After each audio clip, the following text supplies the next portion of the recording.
बाइक्यूल्स। This is Cheshta and I hope you all are doing well. आज के lecture में बात करेंगे क्लास 12 की एनसीईआरटी के नेक्स्ट चैप्टर के बारे में, जिसका नाम है इकोसिस्टम। इस चैप्टर को 20 से 25 मिनट के अंदर NCERT line to line cover करते हुए 2015 से लेकर 2026 तक जितने भी क्वेश्चंस पूछे गए वो सारे सॉल्व करते हुए चलेंगे। अगर ये पीडीएफ आपको चाहिए ताकि एनसीईआरटी और पीवाईक्यू क्विकली वे में आपकी रिवीजन हो सके, तो आप डिस्क्रिप्शन में लिंक है, वहां से बाइक्यूज ऐप को डाउनलोड कर ये पीडीएफ ले सकते हो। चैनल को सब्सक्राइब कर लेना। री नीट 2026 से पहले अब डेली बेसिस पे 2 या 3 लेक्चर डलेंगे और फटाफट से हम अपना सिलेबस कंप्लीट करेंगे। तो देखो, चैप्टर का नाम है इकोसिस्टम। एनसीईआरटी कहती है कि इकोसिस्टम को आप फंक्शनल यूनिट ऑफ नेचर की तरह मान सकते हो। जैसे आपकी बॉडी की फंक्शनल यूनिट है सेल, वैसे ही नेचर की फंक्शनल यूनिट है इकोसिस्टम। इकोसिस्टम क्या है? जहां लिविंग ऑर्गेनिज्म एक दूसरे के साथ तो इंटरेक्ट कर ही रहे हैं, बल्कि आसपास की फिजिकल एनवायरनमेंट के साथ भी इंटरेक्ट कर रहे हैं। यानी मैं ये कह सकती हूँ इकोसिस्टम में लिविंग और नॉन लिविंग दोनों ही कंपोनेंट आ सकते हैं। अब ये इकोसिस्टम का साइज क्या होगा? तो बेटा इसका साइज वेरी करता है। एक छोटा सा पोंड भी अपने आप में इकोसिस्टम है, एक बड़ा सा फॉरेस्ट और सी भी अपने आप में इकोसिस्टम है। जस्ट इमेजिन ये छोटे छोटे इकोसिस्टम जैसे पोंड, ग्रासलैंड, फॉरेस्ट, इन सबको अगर आप मिला दो तो आपको क्या मिलेगा? आपको एक बहुत बड़ा इकोसिस्टम मिल जाएगा ना। उसी तरह से जो मेजॉरिटी ऑफ इकोलॉजिस्ट हैं वो ये कहते हैं कि पूरा बायोस्फीयर ग्लोबल इकोसिस्टम है, क्योंकि ये सारे लोकल इकोसिस्टम्स को मिलाकर बना हुआ है। अब इकोसिस्टम अपने आप में पढ़ने में इतना बड़ा और कॉम्प्लेक्स टॉपिक है कि इसको हम 2 कैटेगरीज में डिवाइड कर सकते हैं, एक टेरेस्ट्रियल और एक एक्वेटिक। टेरेस्ट्रियल मतलब लैंड पे मिलने वाले इकोसिस्टम। लैंड वाले इकोसिस्टम कौन से हो सकते हैं? जैसे फॉरेस्ट, ग्रासलैंड, डेजर्ट। और एक्वेटिक मतलब वाटर से रिलेटेड। तो एक्वेटिक इकोसिस्टम के एग्जांपल आप पढ़ोगे पोंड, लेक, वेटलैंड। वेटलैंड क्या होते हैं? वाटर और लैंड के बीच में जो ट्रांजिशन एरिया होता है, जो दलदल वाला मार्शी एरिया होता है, उसको आप वेटलैंड बोलते हो। एस्चुरी क्या है? जहां रिवर का फ्रेश वाटर और सी का सॉल्ट वाटर आपस में मिलेगा, उसको आप एस्चुरी कहते हो। तो ये सारे तो हो गए इकोसिस्टम जिसमें ह्यूमंस का कोई भी लेना देना नहीं था इन इकोसिस्टम को बनाने में। लेकिन कुछ ऐसे इकोसिस्टम होते हैं जिसको हम ह्यूमन बीइंग बनाते हैं, जैसे कि एक्वेरियम, जैसे कि क्रॉफिल्ड। इन इकोसिस्टम को हम मैन मेड इकोसिस्टम बोलते हैं। अब कोई भी इकोसिस्टम का स्ट्रक्चर जब आप देखोगे ना, वो क्यों देखोगे? उसमें आप कुछ चीजें देखोगे, जैसे वहां की प्रोडक्टिविटी यानी कि इनपुट, कितना ऑर्गेनिक मैटर, कितना बायोमास बन रहा है, एनर्जी कैसे ट्रांसफर हो रही है। इसके लिए आप फूड चेन और फूड वेब को और न्यूट्रिएंट साइक्लिंग तो सिलेबस से कट चुका है। इन टॉपिक्स को आगे डिटेल में पढ़ोगे तो आपको समझ में आ ही जाएगा। और आउटपुट मतलब रिलीज क्या हो रहा है, डिग्रेडेशन किस चीज की हो रही है, या एनर्जी लॉस क्या हो रहा है, ये सारी चीजों को हम देखेंगे। उससे पहले 2021 में एक बहुत प्यारा क्वेश्चन आया हुआ है, जस्ट मैच करना है, देख लो। तो एक कॉलम में आपको पोंड, एस्चुरी, फॉरेस्ट, क्रॉफिल्ड दिया हुआ है। अब आपको कुछ भी ना पता हो तो आपको पता है क्रॉफिल्ड और एक्वेरियम मैन मेड इकोसिस्टम है, तो डी का तो हो गया हमारे पास 1। अब डी का 1 जिन ऑप्शंस में उनको रख लो, बाकी एलिमिनेट कर दो। उसके बाद देखो फॉरेस्ट हमें पता है टेरेस्ट्रियल इकोसिस्टम है, सी का 4 हो गया। उसके बाद एस्चुरी हमें पता है, एस्चुरी क्या है? तो ये एक्वेटिक इकोसिस्टम है, बी का हमारे पास 3 हो गया। और ए पोंड, पोंड के लिए क्या बचा?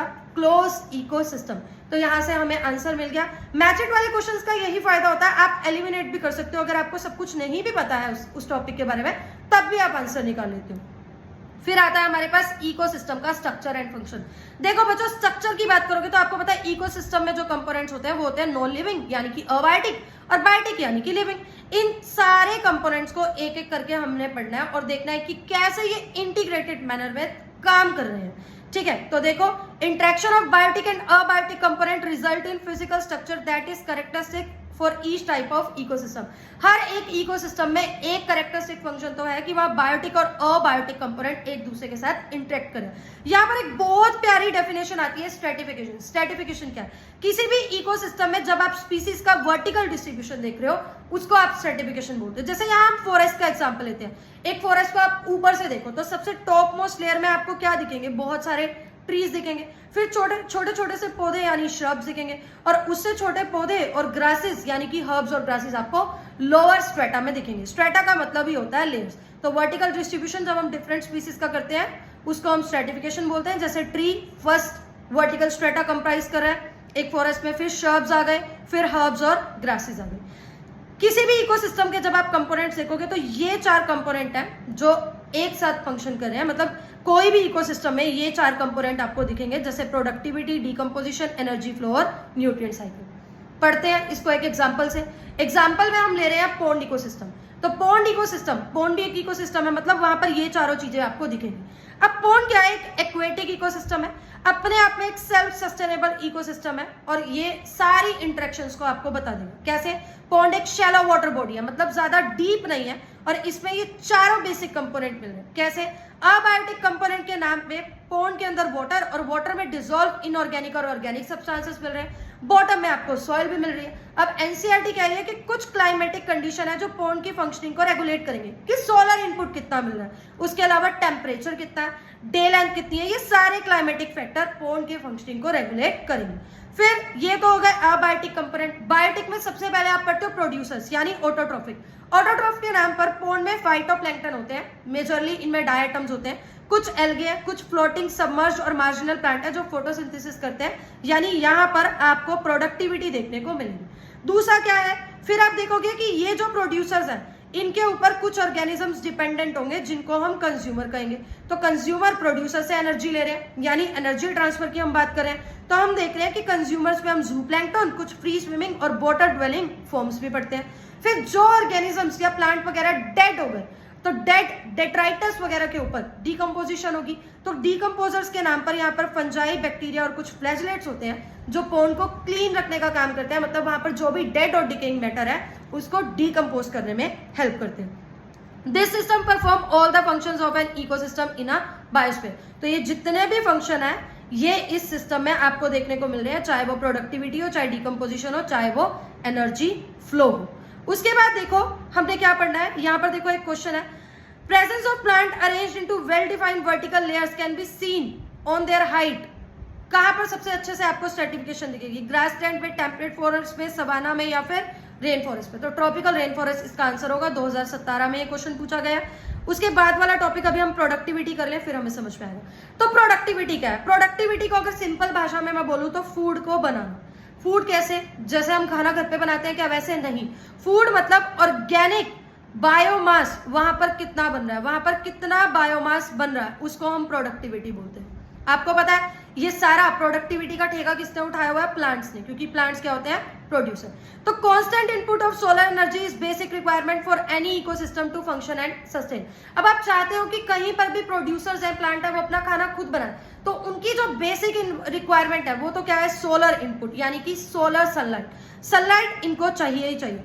प्राइमरी प्रोडक्टिविटी की यहाँ पर डेफिनेशन दी है। प्राइमरी प्रोडक्टिविटी जो अमाउंट ऑफ बायोमास या ऑर्गेनिक मैटर किसी एरिया में किसी प्रॉपर टाइम पीरियड में फोटोसिंथेसिस की वजह से बनता है, उसको हम प्राइमरी प्रोडक्टिविटी बोलते हैं। जैसे इस लैंड पे, इस लैंड एरिया में एक साल के अंदर कितना ऑर्गेनिक मैटर बना है फोटोसिंथेसिस से, वो यहाँ की प्राइमरी प्रोडक्टिविटी है। तो प्राइमरी प्रोडक्टिविटी मतलब rate of biomass production. Rate मतलब किसी भी चीज को जब आप टाइम से डिवाइड करते हो। इसकी यूनिट क्या होगी? ग्राम स्क्वायर। इसकी यूनिट देखो क्या होगी हमारे पास प्रोडक्टिविटी की? इसकी यूनिट होगी, देखो एक तो इसको हम वेट में मेजर कर रहे हैं, मतलब ग्राम मीटर स्क्वायर इनवर्स, और एक एनर्जी में, यानी kilo calorie metre square inverse. और जब आप देख रहे हो प्रोडक्टिविटी, यानी जब आप इसको टाइम के साथ देख रहे हो, ईयर के साथ देख रहे हो, तो आप ईयर की भी यूनिट लगा दोगे। ग्राम मतलब वेट, एरिया कितना हो गया? मीटर स्क्वायर, साथ में ईयर। तो ये जब आप ऊपर लेकर जाओगे तो ये हो गया gram metre square inverse year inverse. वही चीज जब आप एनर्जी में ले रहे हो तो आप क्या बोलोगे? Kilo calorie metre square inverse year inverse. अब यहाँ पर आता है, दो चीजें आती है, एक आता है जीपीपी और एक आता है एनपीपी। देखो जब आपको सैलरी मिलती है, मान लो आपको आगे जाके कभी सैलरी मिलेगी, तो दो सैलरी होती है, एक होती है ग्रॉस और एक नेट। ग्रॉस सैलरी मतलब आपकी प्रॉपर पूरी कंप्लीट सैलरी कितनी है। अब उसमें से कुछ टीएडीए वगैरह टैक्सेस वगैरह कटते हैं, तो जो इन हैंड आपको मिलता है वो आप बोलते हो नेट सैलरी। यानी ग्रॉस मतलब टोटल, ठीक है, और नेट मतलब जो कट कटाकर आपको मिला। इसी तरह से यहाँ प्रोडक्टिविटी में भी आप दो चीजें पढ़ते हो, एक जीपीपी यानी ग्रॉस प्राइमरी प्रोडक्टिविटी, और एक एनपीपी यानी कि नेट प्राइमरी प्रोडक्टिविटी। तो ग्रॉस प्राइमरी प्रोडक्टिविटी क्या है? टोटल जितना भी ऑर्गेनिक मैटर बायोमास फोटोसिंथेसिस की वजह से प्रोड्यूस हुआ है उसको आप ग्रॉस प्राइमरी प्रोडक्टिविटी बोल रहे हो। अब प्लांट सारा का सारा बायोमास तो नेक्स्ट ट्रॉपिक लेवल पे दे नहीं देगा, कुछ अपने रेस्पिरेशन के लिए भी यूज करेगा। तो ये जीपीपी में से जब आप रेस्पिरेटरी लॉसेस को माइनस कर देते हो तो आपके पास एनपीपी आ जाता है। तो ये इक्वेशन आपको याद रखनी है, GPP minus R is equal to NPP. Clear है? अब देखो ये जो नेट प्राइमरी प्रोडक्टिविटी हमारे पास बचा, ये अगले लेवल वाले मतलब कंज्यूमर्स वाले, कंज्यूमर्स के लिए अवेलेबल है। मतलब प्लांट की जो एनपीपी है, रेस्पिरेटरी लॉसेस के बाद जो प्रोडक्टिविटी है, उसी को ही तो कंज्यूमर्स कंज्यूम कर पाएंगे ना, तो उसको हम बोलते हैं आगे सेकेंडरी प्रोडक्टिविटी। यानी net primary productivity is available biomass for consumption to heterotrophs. जो भी हीट्रोट्रॉप्स वगैरह जो लेंगे, यहाँ से प्रोडक्टिविटी लेंगे, वो क्या होगी, एनपीपी। अब हीट्रोट्रॉप्स जब ये ले लेंगे, इनको कंज्यूम कर लेंगे, तो उसके बाद हीट्रोट्रॉप्स भी तो वो जो खाना खा रहे हैं, प्लांट्स वगैरह खा रहे हैं, उसके बाद उनकी ग्रोथ हो रही है, वेट वगैरह बढ़ रहा है, तो फिर जो हीट्रोट्रॉप्स है यानी कंज्यूमर्स है, वो भी तो कुछ न्यू ऑर्गेनिक मैटर बना रहे हैं ना। तो जो न्यू ऑर्गेनिक मैटर कंज्यूमर्स बना रहे हैं, उसको हम सेकेंडरी प्रोडक्टिविटी बोल रहे हैं। दोबारा सुन लो, मैंने क्या बोला, जीपीपी मतलब टोटल प्रोडक्टिविटी। जीपीपी में से आप रेस्पिरेटरी लॉसेस माइनस कर दोगे तो एनपीपी यानी नेट प्राइमरी प्रोडक्टिविटी आपके पास आ गया। यही एनपीपी अवेलेबल है कंज्यूमर्स के लिए। अब कंज्यूमर्स इस एनपीपी को लेकर जो नया बायोमास बनाएंगे, उसको हम बोलते हैं सेकेंडरी प्रोडक्टिविटी। अब देखा हुआ है प्राइमरी प्रोडक्टिविटी हर एक प्लांट स्पीसीज की सेम नहीं होती, ये एनवायरमेंटल फैक्टर्स पे भी डिपेंडेंट होती है। कोई प्लांट ज्यादा फोटोसिंथेसिस कर सकता है, कोई कम। किसी के पास ज्यादा न्यूट्रिएंट्स अवेलेबल है तो वो ज्यादा अच्छे से फोटोसिंथेसिस कर सकता है, तो कोई कम। अब यहाँ पर एनुअल नेट प्राइमरी प्रोडक्टिविटी दी हुई है पूरे बायोस्फीयर की, वो है 170 बिलियन टन।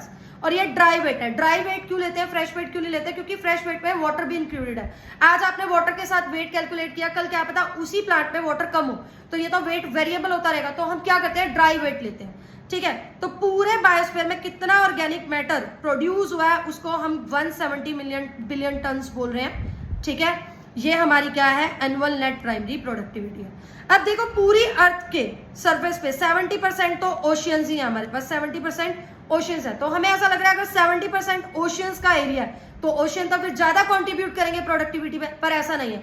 ओशियंस की नेट प्राइमरी प्रोडक्टिविटी से 55 बिलियन टन है। यहाँ पर एनसीईआरटी ने रीजन पूछा हुआ है, बीइंग योर टीचर मैं आपको रीजन बताती हूँ। एक तो ओशियंस में सनलाइट डीप स्ट्रेटा तक, सबसे नीचे तक, फाइटोप्लैंक्टन्स वगैरह तक नहीं पहुंच रही है, और ऊपर की लेयर्स में कुछ इनऑर्गेनिक सब्सटेंसेस जैसे फॉस्फेट और नाइट्रोजन है, पर सभी लेयर्स में ये इनऑर्गेनिक सब्सटेंसेस नहीं है। तो सनलाइट की कमी की वजह से और न्यूट्रिएंट अवेलेबिलिटी की कमी की वजह से यहाँ पर जो प्रोडक्टिविटी है ओशियंस के अंदर वो थोड़ी सी कम है। अब इसके हम सारे के सारे क्वेश्चन लगा लेते हैं। जैसे ये इक्वेशन दी हुई है, GPP minus R is equal to NPP. यहाँ आर क्या है, आर यहाँ रेस्पिरेटरी लॉसेस है, 2021 का क्वेश्चन है। उसके बाद अगला क्वेश्चन दिया हुआ है, द अमाउंट ऑफ बायोमास और organic matter produce per unit area over a period of time. Photosynthesis है, जो पूरा का पूरा ऑर्गेनिक मैटर एक एरिया में एक साल के अंदर बन रहा है, उसको प्राइमरी प्रोडक्टिविटी बोलते हैं। आपने यूनिट बतानी है इकोसिस्टम की, एनर्जी की यूनिट होगी, प्रोडक्टिविटी की यूनिट बतानी है आपने इकोसिस्टम की। अगर आप एनर्जी में, बायोमास में, अगर आप उसको एनर्जी की टर्म्स में कैलकुलेट कर रहे हो तो वो होगी kilo calorie metre square inverse year inverse. और अगर आप वेट में कैलकुलेट कर रहे हो तो वो क्या होगी, gram metre square inverse year inverse. तो प्रोडक्टिविटी ईयर भी साथ में कैलकुलेट करोगे तो सेकंड इसका, ऑप्शन नंबर 2 इसका क्या आ गया, आंसर आ गया। ये 2026 में क्वेश्चन पूछा हुआ है। प्रोडक्टिविटी क्या है, तो किसी भी एरिया में कितना बायोमास प्रोड्यूस हो रहा है, रेट ऑफ बायोमास प्रोडक्शन को प्रोडक्टिविटी बोलते हो। ए का 3 है हमारे पास, तो बाकी ऑप्शंस को आप एलिमिनेट कर देना। उसके बाद नेट प्राइमरी प्रोडक्टिविटी क्या है, नेट प्राइमरी प्रोडक्टिविटी क्या होता है, टोटल जीपीपी में से जब आप आर माइनस कर देते हो। तो ग्रोस प्राइमरी प्रोडक्टिविटी में से जब रेस्पिरेटरी लॉसेस हटा दोगे तो आपको एनपीपी मिल जाएगा, बी का 1 हो गया। फिर आता है हमारे पास सी में जीपीपी, ग्रोस प्राइमरी प्रोडक्टिविटी। तो ग्रोस प्राइमरी प्रोडक्टिविटी तो फोटोसिंथेसिस के दौरान जितना total biomass organic matter produce हो रहा है उसको आप जीपीपी बोल रहे हो। और लास्ट आ जाता है सेकेंडरी प्रोडक्टिविटी। सेकेंडरी प्रोडक्टिविटी मतलब नया ऑर्गेनिक मैटर जो कंज्यूमर्स ने बनाया। उसके बाद अगला क्वेश्चन है, 2 स्टेटमेंट दी हुई है। The primary source of energy in ecosystem is solar energy. बिल्कुल, किसी भी इकोसिस्टम में जो प्राइमरी सोर्स है एनर्जी का वो वहां का सोलर एनर्जी है, तो स्टेटमेंट 1 तो करेक्ट है। The rate of production of organic matter during photosynthesis in an ecosystem is called net primary productivity. नहीं, वो तो क्या है, हमारे पास जीपीपी है, टोटल जितना भी बन रहा है हमारे पास ऑर्गेनिक मैटर, वो नेट प्राइमरी प्रोडक्टिविटी तो कब होती है, जब आप जीपीपी में से आर को माइनस करते हो। तो ये स्टेटमेंट 2 इनकरेक्ट हो गया। ये इक्वेशन में 2023 में क्वेश्चन पूछा हुआ है, पहले 2021 में भी पूछा हुआ है। That's how PYQ are repeated. तो पीवाईक्यू का ये इंपॉर्टेंट है, इंपॉर्टेंस है, और आप देख भी सकते हो सारी की सारी लाइंस एनसीईआरटी से पूछी गई है। तो यहाँ पर आर क्या है, आर यहाँ पर रेस्पिरेटरी लॉसेस है। चलते हैं अपना अगले टॉपिक के ऊपर। अगला टॉपिक है हमारा डीकम्पोजिशन। तो डीकम्पोजिशन क्या होता है, डीकम्पोजिशन मतलब किसी भी चीज को तोड़ना, है ना, मतलब डेड और डिकेइंग मैटर को बिल्कुल डिकम्पोज कर देना। डिकम्पोजिशन अर्थ पे एक क्लीनिंग मैकेनिज्म, नहीं तो अगर डिकम्पोजिशन नहीं होगी तो डेड डिकेइंग मैटर ऐसे ही पड़ा रहेगा। तो देखो सबसे पहली बात लिखी हुई है कि आपने देखा होगा कि आपने सुना होगा अर्थवर्म को हम फार्मर्स फ्रेंड बोलते हैं। इसके दो रीजन है। इसके दो रीजन क्या है? पहला रीजन तो यही है, ये डिकम्पोजर है, डिकम्पोज करता है डेड और डिकेइंग ऑर्गेनिजम्स को। बाकी ये जब सॉइल में चलता जाता है तो ये टनल्स बनाता रहता है, मतलब सॉइल को लूज करता रहता है, इसीलिए इसको हम फार्मर्स फ्रेंड बोलते हैं। देखो लिखा हुआ है ब्रेक डाउन और कॉम्प्लेक्स ऑर्गेनिक मैटर करता है और लूजनिंग ऑफ सॉइल भी करता है। डिकम्पोजर्स का काम ही यही होता है कि ऑर्गेनिक मैटर को सिंपल इनऑर्गेनिक सब्सटेंसेस में तोड़ा जाए, जैसे कि कार्बन डाइऑक्साइड, वाटर और न्यूट्रिएंट में। इस प्रोसेस को डिकम्पोजिशन बोलते हैं। जिस भी मटेरियल के ऊपर डिकम्पोजिशन हो रहा है उस मटेरियल को हम डेट्राइटस बोलते हैं। अब वो डेट्राइटस कुछ भी हो सकता है, फीकल मैटर हो सकता है, डेड डिकेइंग ऑर्गेनिज्म हो सकते हैं, पेड़ में से जो पत्तियां वगैरह गिर रही हैं, लिटर हो गया, ये सारी चीजें क्या है? डेट्राइटस है, जिसके ऊपर डिकम्पोजिशन होती है। डिकम्पोजिशन वैसे तो एक कॉन्टिन्यूअस प्रोसेस है, लेकिन आप 5 स्टेप में पढ़ते हो, फ्रेगमेंटेशन, लीचिंग, कैटाबोलिज्म, ह्यूमिफिकेशन और मिनरलाइजेशन। इसको आपने FLCHM फेल्चम से याद रखने हैं, स्टेप वाइज याद रखना है। वैसे ये कॉन्टिन्यूअस प्रोसेस है, ऐसे नहीं है कि इस स्टेप के बाद ही यही हो रहा है, लेकिन पढ़ने में, ईज रखने में हमने इसको स्टेप बाय स्टेप करना है। सबसे पहली बात देखो, डेट्राइटस जैसे कि अर्थवर्म वगैरह इस कॉम्प्लेक्स मटेरियल को छोटे छोटे टुकड़ों में तोड़ देगा, यानी कि फ्रेगमेंटेशन होगी, यानी फ्रेगमेंट्स में तोड़ना। फ्रेगमेंटेशन मतलब बड़े बड़े सामान को छोटे छोटे सामान में तोड़ना, फ्रेगमेंट्स में कन्वर्ट करना। तो पहला स्टेप हमारे पास क्या है? फ्रेगमेंटेशन है। अब क्या होगा ना, इसमें से जो भी इनऑर्गेनिक मैटर वगैरह निकलेंगे वो सॉइल में चले जाएंगे। सॉइल में जाकर वो वहां पर बिल्कुल इनऑर्गेनिक न्यूट्रिएंट्स वगैरह में कन्वर्ट हो जाते हैं, लोक हो जाते हैं, ऐसे सॉल्ट्स बन जाते हैं जिसको प्लांट यूज नहीं कर सकता। इस प्रोसेस को हम लीचिंग बोलते हैं। तो लीचिंग क्या है? जो वाटर सॉल्युबल इनऑर्गेनिक न्यूट्रिएंट है वो सॉइल में चले जाएंगे और अनअवेलेबल सॉल्ट्स की फॉर्म में वहां रहेंगे, मतलब प्लांट अब इसको यूज नहीं कर सकते। फिर अब जो भी मटेरियल पड़ा है उसके ऊपर बैक्टीरिया और फंगल एंजाइम एक्ट करते हैं और इस डेट्राइटस को और ज्यादा सिंपल इनऑर्गेनिक सब्सटेंस में तोड़ते हैं। इस प्रोसेस को हम कैटाबोलिज्म बोलते हैं। इसके बाद क्या होता है? इसके बाद देखो ह्यूमिफिकेशन और मिनरलाइजेशन एक साथ होता है। ह्यूमिफिकेशन में क्या है? एक डार्क कलर का अमोर्फस सब्सटेंस बन जाता है जिसको हम ह्यूमस बोलते हैं। ह्यूमस के ऊपर बहुत इजीली कोई भी माइक्रोब्स वगैरह एक्ट नहीं कर सकते। यहाँ पर ह्यूमस जो है ये बहुत धीरे धीरे डिकम्पोज होता है और इसके अंदर बहुत सारे न्यूट्रिएंट होते हैं। ये कोलाइडल इन नेचर होता है, ये रिजर्वेयर होता है काफी सारे न्यूट्रिएंट्स का। तो ह्यूमस बन जाएगा, इस प्रोसेस को ह्यूमिफिकेशन बोलेंगे। ह्यूमिफिकेशन के बाद इस ह्यूमस के ऊपर कुछ माइक्रोब एक्ट करेंगे और इनऑर्गेनिक मटेरियल्स को, न्यूट्रिएंट को आगे और ज्यादा रिलीज करेंगे, इसको हम मिनरलाइजेशन बोल रहे हैं। तो मिनरलाइजेशन और लीचिंग में थोड़ा सा फर्क है। यहाँ पर लीचिंग देखो, फ्रेगमेंटेशन के बाद लीचिंग हो रही है, वाटर सोल्यूबल इनऑर्गेनिक न्यूट्रिएंट जो सॉइल और होराइजन में चले गए और अब वो अनअवेलेबल सॉल्ट की तरह प्रेजेंट है, मतलब प्लांट उसको यूज नहीं कर सकते। और मिनरलाइजेशन सबसे लास्ट में हो रही है, मतलब ह्यूमस भी जब डिग्रेड हो चुका है उसके बाद जो मिनरल्स वगैरह, इनऑर्गेनिक सब्सटेंसेस वगैरह रिलीज हो रहे हैं उसको मिनरलाइजेशन बोल रहे हैं। अब देखो डिकम्पोजिशन एक ऑक्सीजन एक्वायरिंग प्रोसेस है, मतलब इसको ऑक्सीजन चाहिए, ये एरोबिक है।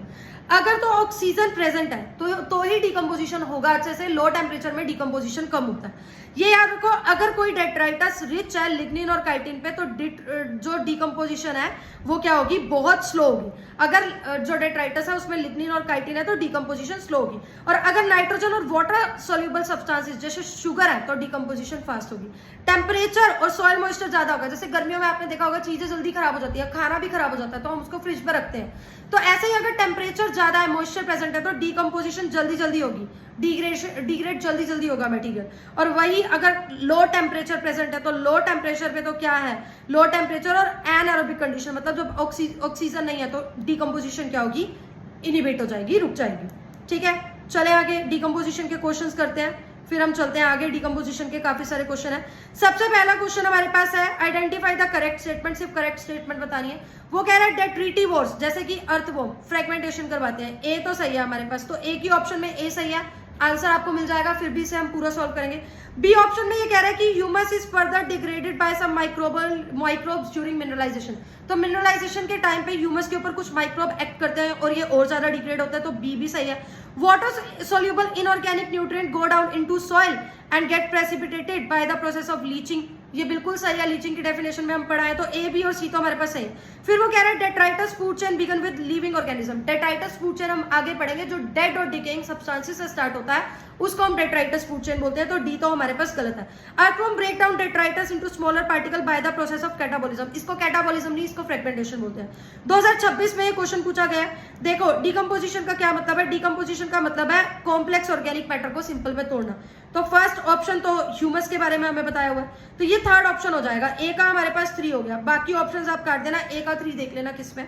फिर देखो डेट्राइटस क्या है, डेट्राइटस हमारे पास वो सामान है, डेड डिकेइंग सामान है एनिमल्स का, प्लांट का, जिसके ऊपर क्या हो रही है, डिकम्पोजिशन हो रही है। तो dead remains of plant and animal including faecal matter, तो बी का 4 हो गया, ए का 3, बी का 4, आंसर हमें मिल चुका है। फिर भी आगे करेंगे। सी मिनरलाइजेशन क्या है, मिनरलाइजेशन मतलब ह्यूमिफिकेशन के बाद जब ह्यूमस पे माइक्रोब्स एक्ट करते हैं और सॉइल के अंदर इनऑर्गेनिक सॉल्ट्स वगैरह जाते हैं, इसको हम क्या बोलते हैं, मिनरलाइजेशन बोलते हैं। आगे डी ह्यूमिफिकेशन मतलब ह्यूमस का बनना, यानी dark colour amorphous colloidal substance, उसको हम ह्यूमस बोलते हैं। In relation to gross primary productivity and net primary productivity of an ecosystem which one is correct. Gross primary productivity हमेशा नेट प्राइमरी प्रोडक्टिविटी से ज्यादा होगी, सही बात है, क्योंकि जीपीपी में से ही आर आप माइनस कर रहे हो, फिर आपको एनपीपी मिल रहा है, तो ऑब्वियसली जीपीपी ज्यादा ही है। दूसरे में बोला हुआ है ग्रॉस प्राइमरी प्रोडक्टिविटी और नेट प्राइमरी प्रोडक्टिविटी सेम है, नहीं। तीसरे में तो वो कह रहा है कोई रिलेशन ही नहीं है, फिर वो कह रहा है ग्रॉस प्राइमरी प्रोडक्टिविटी लेस होती है, ये भी क्या है, गलत है। अगला क्वेश्चन हम देखते हैं। इस क्वेश्चन में देखो क्या दिया हुआ है, इस क्वेश्चन में हमें दिया हुआ है यहाँ पर detritivores break down detritus into smaller fragment, इस प्रोसेस को हम फ्रेगमेंटेशन बोलते हैं। Decomposition is a process in which detritus is degraded into simpler substances by microbes। तो डिकम्पोजिशन में क्या हो रहा है, जो detritus है उसको हम सिंपल इनऑर्गेनिक सब्सटेंसेस में तो कन्वर्ट कर रहे हैं, और मेजर रोल इसमें किसका है, तो मेजर रोल इसमें माइक्रोब का है। स्टेटमेंट 1 तो हमारे पास करेक्ट है। डिकम्पोजिशन फास्टर होगा अगर लिग्निन और काइटिन होगा, नहीं। अगर नाइट्रोजन और शुगर कंटेंट ज्यादा है तो फास्ट होगा, लिग्निन और काइटिन के केस में स्लो होगा। स्टेटमेंट 2 हमारे पास इनकरेक्ट ऑप्शन है। अगला हमारे पास जो क्वेश्चन है वो है identify the set of statement with regard to property of humus. Humus क्या है, हाईली रेजिस्टेंट है माइक्रोबियल एक्शन के लिए, true. Dark colour of amorphous substance है, ट्रू। एंड प्रोडक्ट है डेट्राइटस फूड चेन का, नहीं। ये तो शुरुआती प्रोडक्ट होता है, सबसे पहले डेट्राइटस फूड चेन किससे स्टार्ट हो रही है, डेट्राइटस से स्टार्ट हो रही है, तो ये एंड प्रोडक्ट तो नहीं है। रिजर्वेयर ऑफ न्यूट्रिएंट है, undergoes decomposition very fast, NCERT में ही हमने पढ़ा है ह्यूमस में डिकम्पोजिशन बहुत ज्यादा स्लो होती है, तो यहाँ पर ए, बी और डी हमारे पास करेक्ट है। यहाँ पर नॉट करेक्ट वाला ऑप्शन बताना है। Low temperature sorry, low temperature inhibits decomposition, ये तो सही है हमारे पास। वार्म और moist environment favour the process, सही है। ये एक एनारोबिक प्रोसेस है, ये गलत है, और गलत ऑप्शन ही हमें बताना है, तो सी तो हमारे पास गलत ही है। डी देखो, it is slower if detritus is rich in protein and carbohydrate, ये तो गलत है। हमारे पास प्रोटीन और कार्बोहाइड्रेट में डेट्राइटस रिच होगा तो वो क्या होगी, फास्ट होगी, डिकम्पोजिशन फास्ट होगी, तो डी भी हमारे पास गलत है। Detritus is degraded into simple inorganic substances bye fungal and bacterial enzyme, ये भी हमारे पास सही है।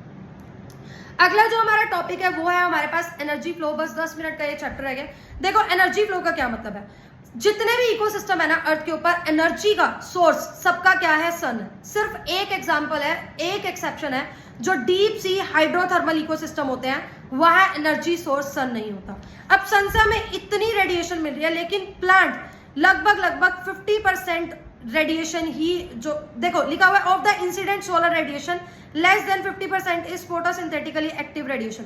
इतनी ज्यादा सनलाइट हमें मिल रही है, लेकिन उसमें से 50% सनलाइट ही ऐसी है जिसको फोटोसिंथेसिस के लिए यूज किया जा सकता है, इसको हम पार बोलते हैं। उसमें भी उस 50% में से भी प्लांट सिर्फ 2 से 10% ही फोटोसिंथेटिकली एक्टिव रेडिएशन को यूज करती है फोटोसिंथेसिस करने के लिए, यानी इतनी सनलाइट से होने के बावजूद भी प्लांट सिर्फ 2 से 10% ही यूज कर पा रहे। इसीलिए सनलाइट का एक कॉन्टिन्यूअसली अवेलेबल होना जरूरी है। अगर सनलाइट बंद तो इकोसिस्टम की फंक्शनिंग भी बंद।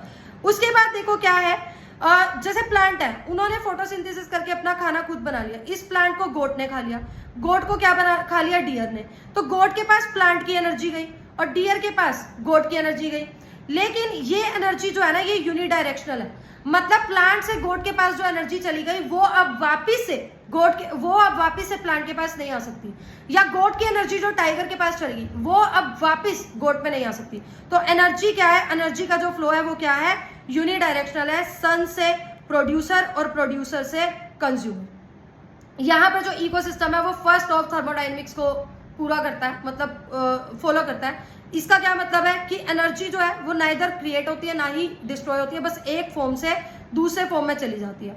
और ये जो इकोसिस्टम है वो सेकंड लॉ को भी फॉलो कर रहा है। सेकंड लॉ क्या कहता है कि जब भी किसी भी इकोसिस्टम में, जब भी किसी भी सिस्टम में एनर्जी ट्रांसफर हो रही है तो उस टाइम पे कुछ ना कुछ एनर्जी हीट की फॉर्म में भी लॉस हो रही है। इसी तरह से इकोसिस्टम में भी एक ट्रॉफिक लेवल से दूसरे ट्रॉफिक लेवल पे जो एनर्जी सप्लाई हो रही है उस टाइम पे कुछ एनर्जी क्या हो रही है, लॉस भी हो रही है। ये सेकंड लॉ ऑफ थर्मोडायनेमिक्स हमें कहता है। अब यहाँ पर सबसे पहले जो बिल्कुल बेस पे आप पढ़ते हो वो आप पढ़ते हो प्रोड्यूसर्स। प्रोड्यूसर्स मतलब ग्रीन प्लांट जो अपना खाना खुद बना रहे हैं। ग्रास हो गए, हर्बेशियस वुडी प्लांट वगैरह हो गए, ये अपना खाना खुद बना रहे हैं। एक्वेटिक इकोसिस्टम में कौन होते हैं प्रोड्यूसर्स? तो फाइटोप्लैंक्टन होते हैं। उसके बाद देखो आपने फूड चेन और फूड वेब पढ़ा हुआ है। फूड चेन क्या है? एक सिंपल सा कॉन्सेप्ट है, जैसे ग्रास को ग्रास होपर ने खा लिया, ग्रास होपर को किसी इंसेक्ट ने खा लिया और इस इंसेक्ट को आगे किसी ने खा लिया। तो यानी ये अपने आप में क्या है? एक फूड चेन है। और बहुत सारी फूड चेन इंटरलिंक्ड होती है हमारे नेचर में। आप 10th क्लास से पढ़ते आ रहे हो, उसको आप क्या बोलते हो? फूड वेब बोलते हो। कोई भी एनर्जी किसी भी ऑर्गेनिज्म में ट्रैप नहीं होती, अगले ऑर्गेनिज्म तक जाती रहती है। अब आप ये सोचोगे मैम आप तो ये कह रहे हो कि अगले ऑर्गेनिज्म पे जाती रहती है। मान लो कोई ऑर्गेनिज्म वहीं पर मर गया, जैसे ग्रास को गोट ने खाया और इस गोट को टाइगर ने खाना, पर मान लो ये गोट बीच में ही मर गई तो इसकी एनर्जी कहाँ जाएगी? इसकी एनर्जी कैसे जाएगी? ये गोट आगे डिकम्पोज होगी, यहीं से हमारे पास डेट्राइटस फूड चेन हो जाती है शुरू। मतलब death of organism is beginning of detritus food chain. अब सबसे बेस में तो हमारे पास प्रोड्यूसर्स थे जो अपना खाना खुद बना रहे हैं। प्रोड्यूसर्स के ऊपर कोई डिपेंडेंट भी होगा, तो जो डिपेंडेंट है उसको हम क्या बोल रहे हैं? कंज्यूमर। जो डायरेक्टली डिपेंडेंट है, जो ग्रास वगैरह खा रहा है, मतलब जो क्या है? हर्बीवोर्स है, वो तो हमारे पास आ जाते हैं प्राइमरी कंज्यूमर। जैसे गोट क्या है? हर्बीवोर्स है, प्राइमरी कंज्यूमर होगी। अब इस गोट को खाने वाला टाइगर, वो क्या हो गया? Secondary consumer. टाइगर को भी अगर आगे कोई खा ले वो क्या हो गया? Tertiary consumer. तो ऐसे ग्रास, ग्रीन प्लांट जो अपना खाना खुद बना रहे हैं वो प्रोड्यूसर, उस पे जो डायरेक्टली डिपेंडेंट है वो कंज्यूमर, और प्राइमरी कंज्यूमर और प्राइमरी कंज्यूमर पे जो डायरेक्टली डिपेंडेंट है वो क्या है? Secondary consumer. फिर आता है detritus food chain. Detritus food chain मतलब जो डेड ऑर्गेनिक मैटर से स्टार्ट हो रही है कि कोई ये डेड ऑर्गेनिक मैटर है, इस पे फिर बैक्टीरिया वगैरह या कोई भी अर्थवर्म वगैरह सर्वाइव कर रहे हैं, फीड कर रहे हैं, तो वहां से जो फूड चेन स्टार्ट होती है उसको डेट्राइटस फूड चेन बोलते हैं। ठीक है, डेट्राइटस फूड चेन में जो मतलब एनर्जी वगैरह की रिक्वायरमेंट है वो कहाँ से मीट होती है? इन डेड डिकेइंग ऑर्गेनिजम्स के ऊपर फीड करके। इन्हीं को डिकम्पोजर्स को हम सैप्रोट्रोफ्स भी बोलते हैं। ये कैसे करते हैं? क्या ये हमारी तरह अपना खाना पूरा का पूरा खा लेते हैं, चबा लेते हैं? नहीं, ये पहले इस डेट्राइटस के ऊपर कुछ एंजाइम सीक्रेट करते हैं। एंजाइम सीक्रेट करते हैं जिससे ये डेट्राइटस है वो सिंपल इनऑर्गेनिक मटेरियल्स में कन्वर्ट हो जाता है और फिर वो इस मटेरियल को एब्सॉर्ब करते हैं। देखो जो एक्वेटिक इकोसिस्टम है ना, उसमें जीएफसी मतलब कि grazing food chain major conduit है, यानी कि पाथवे है एनर्जी फ्लो का। लेकिन टेरेस्ट्रियल इकोसिस्टम में जो लार्जर फ्रैक्शन ऑफ एनर्जी है वो हमें डेट्राइटस फूड चेन से मिलती है। ये लाइन बहुत इंपॉर्टेंट है, इसको आप याद रखोगे। अब कहीं कहीं जगह पर डेट्राइटस फूड चेन और ग्रेजिंग फूड चेन आपस में इंटरलिंक भी है। जैसे कॉकरोच क्या कर रहा है? कॉकरोच उसको खा रहा है, डेड डिकेइंग ऑर्गेनिक मैटर पे सर्वाइव कर रहा है, लेकिन तो ये कॉकरोच डेड ऑर्गेनिक मैटर से अपना न्यूट्रिशन ले रहा है, यानी ये डेट्राइटस फूड चेन है। पर इस कॉकरोच को क्रो भी तो खा सकता है, तो यहाँ पर grazing food chain detritus food chain के साथ लिंक्ड हो रही है। एनसीईआरटी कहती है कि जैसे कॉकरोच हो गए, क्रो हो गए, ये क्या है? ओमनीवोर्स है। ओमनीवोर्स मतलब जो प्लांट भी खा रहे हैं और एनिमल भी खा रहे हैं, प्लांट प्रोडक्ट भी खा रहे हैं और एनिमल प्रोडक्ट भी खा रहे हैं। नेचर में फूड चेन जैसा कुछ भी नहीं होता है। जैसे हमने बोला ग्रास को गोट खा रहा है, गोट को टाइगर खा रहा है, ऐसा कुछ भी नहीं है। ग्रास को गोट की जगह काऊ भी खा सकती है, गोट को टाइगर की जगह लॉयन भी खा सकता है, ह्यूमंस भी खा सकते हैं। तो नेचर में फूड चेन जैसा कुछ नहीं है, बल्कि फूड वेब जैसा है। मतलब बहुत सारी फूड चेन आपस में क्या है? इंटरलिंक्ड है। अब हर एक ऑर्गेनिज्म इस फूड चेन में एक स्पेसिफिक प्लेस ऑक्यूपाई करता है, उसको हम ट्रॉफिक लेवल बोलते हैं। जैसे सबसे बेस वाला जो होता है ट्रॉफिक लेवल, वो प्रोड्यूसर्स है, जिसमें फर्स्ट ट्रॉफिक लेवल पे प्लांट आ जाते हैं, एक्वेटिक के केस में फाइटोप्लैंक्टन और टेरेस्ट्रियल के केस में ग्रास और ट्री।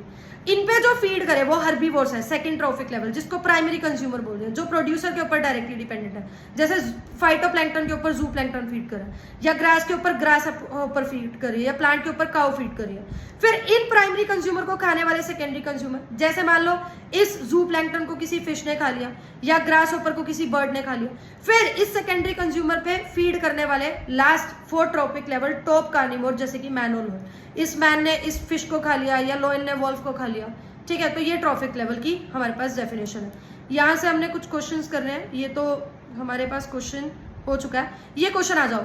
स्टेटमेंट 1 में बोला हुआ है in an ecosystem there is unidirectional flow of energy from sun, from producer to consumer, बिल्कुल सही बात है। सन से प्रोड्यूसर में जो एनर्जी चलेगी प्रोड्यूसर से कंज्यूमर में चलेगी, वो वापस थोड़ी आ रही है, तो यूनिडायरेक्शनल फ्लो ऑफ एनर्जी है, तो स्टेटमेंट 1 तो करेक्ट है। Ecosystem are exempted from second law of thermodynamics, बिल्कुल स्ट्रेट लाइन है एनसीईआरटी की। इकोसिस्टम आर नॉट एग्जेम्प्टेड, मतलब ये फॉलो कर रहे हैं, तो ये इनकरेक्ट ऑप्शन हमारे पास हो गया। उसके बाद अगला क्वेश्चन देखते हैं हम। अगला क्वेश्चन हमें दिया हुआ है, फर्स्ट ट्रॉफिक लेवल पे आपको क्या मिलेगा, ग्रास मिलेगी। सेकंड ट्रॉफिक लेवल पे आपको क्या मिलेगा, ग्रास के ऊपर रैबिट फीड कर रहा है। थर्ड ट्रॉफिक लेवल पे सॉरी गलत बता दिया मैंने आपको, ध्यान से सुनो, कॉलम 1 और कॉलम 2 दिए हुए हैं। सबसे पहले हमें fourth trophic level, second trophic level, first और थर्ड। हम इसको स्टार्ट करते हैं फर्स्ट ट्रॉफिक लेवल से। फर्स्ट ट्रॉफिक लेवल पे तो हमें ग्रास मिलेगी, यानी सी का हमारे पास क्या होना चाहिए, सी का 4 होना चाहिए। तो देखो सी का 4 का है, सी का 4 एक ही ऑप्शन है, यहाँ से आपको आंसर मिल जाएगा, फिर भी हम पूरा करेंगे। फिर बी सेकंड ट्रॉफिक लेवल, इस ग्रास के ऊपर रैबिट फीड कर सकता है, तो बी का हमारे पास 3 हो गया। फिर आ गया हमारे पास सेकंड ट्रॉफिक लेवल के बाद थर्ड ट्रॉफिक लेवल, यानी कि डी रैबिट के ऊपर कौन फीड कर सकता है, तो रैबिट के ऊपर क्रो फीड कर सकता है, डी का हमारे पास 1 आ गया। और फिर लास्ट में हमारे पास fourth trophic level, fourth trophic level मतलब वल्चर, जो इस क्रो के ऊपर भी फीड कर सकता है। आगे देखो अगला क्वेश्चन हमारे पास, ये तो अभी हमने पढ़ना है। देखो दूसरी चीज आपको क्या करनी है, जैसे जैसे आप सक्सेसिव ट्रॉफिक लेवल पे जाते हो, जैसे एक ट्रॉफिक लेवल से दूसरे ट्रॉफिक लेवल, ऊपर वाले ट्रॉफिक लेवल पे जाते हो, तो एनर्जी जो है वो डिक्रीज होती है। मतलब यहाँ पर 10,000 किलो जूल एनर्जी है, तो अगले ट्रॉफिक लेवल पे इसका बस 10% जाएगा, इसको 10% लो या लिंडमैन्स एनर्जी लो भी बोलते हैं। मतलब यहाँ पर अगर 10,000 किलो जूल है तो यहाँ पर बस 1000 जाएगा, उससे ऊपर वाले में 10% मतलब 100 जाएगा, और सबसे ऊपर वाले में 10। ठीक है, क्लियर है। तो एनर्जी का जो कंटेंट है वो क्या होता है, डिक्रीज होता रहता है सक्सेसिव ट्रॉफिक लेवल में। और कोई ऑर्गेनिज्म अगर किसी भी ट्रॉफिक लेवल पे मर गया तो वहीं से वहां पर डेट्राइटस फूड चेन स्टार्ट हो जाती है। एक ट्रॉफिक लेवल पे जितना भी मास होगा लिविंग मटेरियल का उस टाइम पे, उसको हम स्टैंडिंग क्रॉप कहेंगे। इसको हम बायोमास पे मेजर करते हैं और ड्राई वेट पे मेजर करते हैं, फ्रेश वेट में नहीं करते, बताया भी था। क्योंकि फ्रेश वेट आज आप मेजर कर रहे हो, पानी का कंटेंट कुछ हो रहा है और कल कुछ हो रहा है, तो फ्रेश वेट बदलता रहता है, तो हम ड्राई वेट में ही कैलकुलेट करते हैं। ये 10% एनर्जी लो भी हमने कर लिया। तो ये बोला हुआ है कोई amount of nutrient, carbon, nitrogen, phosphorus and calcium जो सॉइल में किसी गिवन टाइम पे प्रेजेंट है उसको स्टैंडिंग स्टेट बोलते हैं। फिर a plant receive 10,000 kilo joule of energy, 1000 joule of energy from sun, 1000 joule sun से मिल रही है। तो सेकंड ट्रॉफिक लेवल पे कितनी होगी, 1000 सन से मिल रही है, तो फर्स्ट में तो कितनी होगी, देखो सन से 1000 मिली, तो यानी जो फर्स्ट ट्रॉपिक लेवल है वो प्लांट है, उसको तो कितनी मिल गई, एक second, sorry, a plant receive 1000 joule of energy from sun, sun है, उसके बाद प्लांट को, प्लांट मतलब फर्स्ट ट्रॉपिक लेवल पे 1000 मिल रही है। अब अगले ट्रॉपिक लेवल पे कितनी मिलेगी, इस 1000 का 10%, यानी जो सेकेंड ट्रॉपिक लेवल है उस पे 1000 का 10% कितना हो गया हमारे पास, 100 हो गया। सॉरी मैंने ये स्टेटमेंट ध्यान से पढ़ी नहीं थी, आई होप अब मैं आपको ये justify. Mass of living material at a trophic level at a particular time is, उसको हम क्या बोलते हैं, स्टैंडिंग क्रॉप बोलते हैं। ये AIPMT 2015 में पूछा गया है। लास्ट हमारे पास जो इस चैप्टर का टॉपिक है वो है इकोलॉजिकल पिरामिड। आपने रियलिटी में पिरामिड्स देखे होंगे, पिरामिड्स कैसे होते हैं, जिनका बेस ब्रॉड होता है और एपेक्स क्या होती है, नैरो होती है। तो वही आपने पूछा, आपको बताया हुआ है कि पिरामिड जिसका बेस क्या है, ब्रॉड है, और जैसे जैसे वो ऊपर एपेक्स की तरफ जाता है, एपेक्स क्या हो जाती है, नैरो। ये पिरामिड हमें इंटर रिलेशनशिप दिखा रहा है फूड और एनर्जी का डिफरेंट ऑर्गेनिजम्स के बीच में डिफरेंट ट्रॉपिक लेवल पे। 3 टाइप के पिरामिड आप पढ़ते हो, नंबर, बायोमास और एनर्जी। तो देखो सबसे पहले आप ये पिरामिड ऑफ नंबर देख रहे हो, सबसे नीचे प्रोड्यूसर, फिर प्राइमरी कंज्यूमर, फिर सेकेंडरी और फिर टर्शरी। आप देख रहे हैं कैसे कैसे ये नंबर डिक्रीज होता जा रहा है। मतलब यहाँ तो 6 मिलियन के आसपास है, फिर उससे कम हो गया, उससे कम, और टॉप लेवल पे तो क्या है, सिर्फ 3 ही रह गया। तो पिरामिड ऑफ नंबर ये क्या है, अपराइट पिरामिड। जब आप पढ़ते हो अपराइट पिरामिड ऑफ नंबर, तो जैसे जैसे आप ऊपर जा रहे हो नंबर क्या होता जा रहा है, डिक्रीज होता जा रहा है। ये आप ग्रासलैंड इकोसिस्टम में आप पढ़ते हो पिरामिड ऑफ नंबर को। जैसे आप देखो यहाँ पर प्रोड्यूसर तो 6 मिलियन है, पर टॉप लेवल पे जो कार्निवोर है वो 3 ही है। मतलब कि इतने सारे 6 मिलियन प्रोड्यूसर्स मिलके भी सिर्फ 3 कार्निवोर को ही सपोर्ट करवा रहे हैं। दूसरा है हमारे पास पिरामिड ऑफ बायोमास। जब आप बायोमास देखते हो मतलब वेट देखते हो, dry weight kg metre square inverse में, तो देखो जैसे जैसे आप ऊपर जा रहे हो वेट भी क्या होता जा रहा है, कम होता जा रहा है। तीसरा आप यहाँ पर पढ़ते हो बायोमास का एक्सेप्शन। जब आप सी इकोसिस्टम देखते हो तो आपको पिरामिड ऑफ बायोमास उल्टा दिखता है, मतलब प्रोड्यूसर्स का जो बायोमास है वो कम है एज कम्पेयर टू कंज्यूमर। क्यों, ऐसा क्यों? क्योंकि यहाँ पर प्रोड्यूसर्स एक्वेटिक इकोसिस्टम में कौन होते हैं? वो होते हैं फाइटोप्लैंक्टन। फाइटोप्लैंक्टन बहुत जल्दी जल्दी रैपिडली डिवाइड करते हैं, रिप्रोड्यूस करते हैं और कंज्यूम होते जाते हैं, इसीलिए यहाँ फिशेस का, कंज्यूमर का बायोमास ज्यादा हो जाता है एज कम्पेयर टू प्रोड्यूसर। इसको हम इन्वर्टेड पिरामिड बोलते हैं। तो यहाँ से आप ये क्वेश्चन कर सकते हो, 20 joule of energy is trapped at a producer level, producer के पास 20 जूल ऑफ एनर्जी है, then how much energy will be available to peacock as the food? Plant के पास, प्रोड्यूसर के पास 20 जूल है, इसके पास फिर 2 गई क्योंकि 10%, 20 का 10% 2, यहाँ पर 0.2 और यहाँ पर 0.02। आई होप आपको परसेंटेज निकालनी आती होगी। तो ऑप्शन 1 इसका करेक्ट ऑप्शन है। दूसरा क्वेश्चन देखो, which type of ecological pyramid, ये आपको डाटा दिया हुआ है। सबसे पहले आप प्राइमरी प्रोड्यूसर देखोगे, प्राइमरी प्रोड्यूसर आपको 10 ग्राम दिया हुआ है बायोमास, फिर प्राइमरी कंज्यूमर का 60 ग्राम दिया हुआ है और फिर सेकेंडरी कंज्यूमर का 120 ग्राम दिया हुआ है। तो ये तो इन्वर्टेड पिरामिड है, इन्वर्टेड पिरामिड ऑफ बायोमास, ये हमें सी इकोसिस्टम में मिलता है। लास्ट देखो ये एनर्जी वाला पिरामिड, एनर्जी 10% एनर्जी रूल को, लिंडमैन्स एनर्जी रूल को फॉलो करेगा। यहाँ देखो प्रोड्यूसर्स लेवल पे 10,000 जूल एनर्जी है, फिर अगले लेवल पे उसका सिर्फ 10% यानी 1000 गई, अगले लेवल पे उसका 10% यानी सिर्फ 100 और उससे आगे सिर्फ 10। ये आपको एक क्वेश्चन दिया हुआ है, ये क्वेश्चन आपको दिया हुआ है T4 लेवल पे, वो कह रहे हैं T4 लेवल पे 1000 जूल है, तो यहाँ पर क्या होगी, इससे 10%, T3 पे तो T4 पे कैसे आया, T3 का 10%, यानी T4 पे अगर 1000 है तो T3 पे जरूर 10,000 होगा, तभी तो 10,000 का 10% या 1000 बना। और T2 पे फिर क्या होगा, T2 पे फिर 1 लाख होगा और फिर T1 पे क्या होगा, T1 पे फिर 10 लाख होगा। ठीक है, तो ये इसका आंसर आ गया 10 लाख। ठीक है, क्लियर है। जब भी आप एनर्जी कंटेंट का कैलकुलेशन कर रहे हो या बायोमास या नंबर का कैलकुलेशन कर रहे हो, तो उस ट्रॉफिक लेवल पे जितने भी ऑर्गेनिजम्स हैं आपने उन सबको वहां पर कंसीडर करना है। तो pyramid of number, energy, biomass, ये सब अपराइट है, यानी प्रोड्यूसर ज्यादा है इन नंबर है और बायोमास है एज कम्पेयर टू हर्बीवोर्स, और हर्बीवोर्स ज्यादा है as compare to then carnivores. Clear है। एनर्जी, पिरामिड ऑफ नंबर और बायोमास आपको अपराइट भी मिल सकता है और इन्वर्टेड भी, लेकिन पिरामिड ऑफ एनर्जी हमेशा आपको अपराइट मिलेगा। इसका रीजन क्या है, क्योंकि 10% एनर्जी लो को ये फॉलो करता है। ये इन्वर्टेड पिरामिड का वो दिया हुआ है, कंटेक्स्ट दिया हुआ है, जो ऊपर मैं आपको डायग्राम से बता चुकी हूँ। तो पिरामिड ऑफ एनर्जी हमेशा अपराइट होगा, कभी भी इन्वर्टेड नहीं होता। और ये जो पिरामिड्स होते हैं ये लिमिटेड होते हैं 3-4 एनर्जी लेवल्स तक, क्योंकि उसके बाद देखो ना, यहाँ अगर 1000 था, अगले में 100 गया, फिर 10 गया, 1 गया, इसके बाद और एनर्जी भेजने के लिए ज्यादा कुछ रहेगा ही नहीं।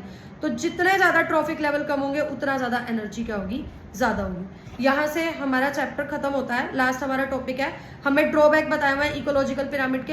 एक तो देखो, कोई एक ऑर्गेनिज्म है वो मल्टीपल ट्रॉफिक लेवल पे है, जरूरी नहीं है ना रैबिट सिर्फ हमें प्राइमरी कंज्यूमर में ही मिलेगा, वो सेकेंडरी कंज्यूमर में भी मिल सकता है। तो ये इस चीज को अकाउंट में नहीं लेता कि सेम स्पीसीज 2 या 2 से ज्यादा ट्रॉफिक लेवल पे हो सकती है। फिर ये ऐसे देखता है कि नेचर में तो बस सिंपल सी फूड चेन है, जबकि फूड चेन से कॉम्प्लेक्स चीजें हैं जैसे कि फूड वेब है।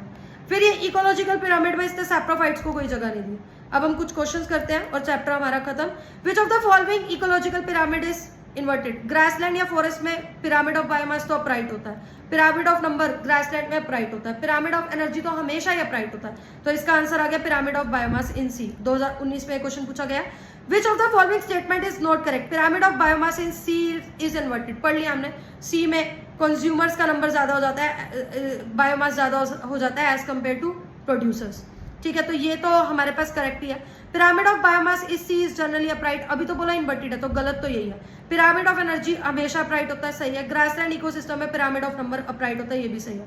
अगला क्वेश्चन 2024 में पूछा गया, pyramid of energy is always upright and most efficient, ये सही है। Pyramid of biomass in sea is inverted, 2022 overseas में बोला हुआ है, दोनों ही हमारे पास क्या है, करेक्ट है। 2026 में इस चैप्टर में से देख लो 3 क्वेश्चन आया 2026 में। Ecological pyramid represent relation between organism at different trophic level, they are generally inverted for. Inverted किसके लिए होता है? Pyramid of biomass in sea के लिए। अगला क्वेश्चन है, which one of the following is not a limitation? Limitation जो नहीं है, सैप्रोफाइट्स को जगह नहीं दी गई, ये तो लिमिटेशन है। ये सिंपल फूड चेन को लेकर चल रहा है जो नेचर में एग्जिस्ट नहीं करती, फूड वेब को नहीं कंसीडर कर रहा है, ये तो सही है। इट अकोमोडेट्स फूड वेब, अभी तो बताइए फूड वेब को अकोमोडेट नहीं कर रहा, यही तो इसकी लिमिटेशन है। तो ऑप्शन सी हमारे पास यहाँ पर क्या आ गया, करेक्ट आ गया।